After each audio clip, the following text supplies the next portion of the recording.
Having trouble signing into your Brevo account? Well, in this tutorial, I'll walk you through the most common Brevo login problems and show you how to fix them step by step. We'll cover password issues, browser problems, verification steps, and a few other solutions that can help you regain access to your account. First, make sure you're entering the correct email address and password.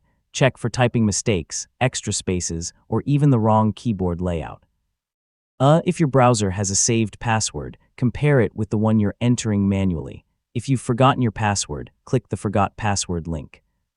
Enter the email address associated with your Brevo account and follow the instructions in the password reset email. If you don't see it right away, check your spam or promotions folder. Sometimes the problem isn't your account but your browser. Clear your browser's cache and cookies, then reload the login page. You can also try signing in with a different browser or an incognito window to see if that solves the problem. If Brevo asks you to verify your email address or complete additional security checks, follow the instructions carefully. So if you've enabled two-factor authentication, enter the verification code from your authentication app or email when prompted.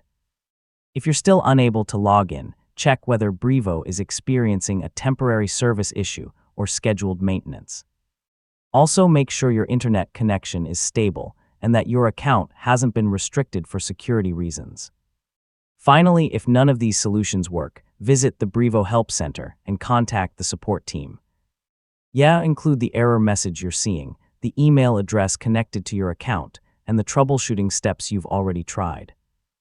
That information can help the support team resolve the issue more quickly, and that's it. You've now learned how to fix Brevo login issues in 2026. Checking your login details, resetting your password, and troubleshooting your browser will solve most sign-in problems. If this guide helped you, don't forget to like the video and subscribe for more Brevo tutorials and technology guides. Thanks for watching, and I'll see you in the next one.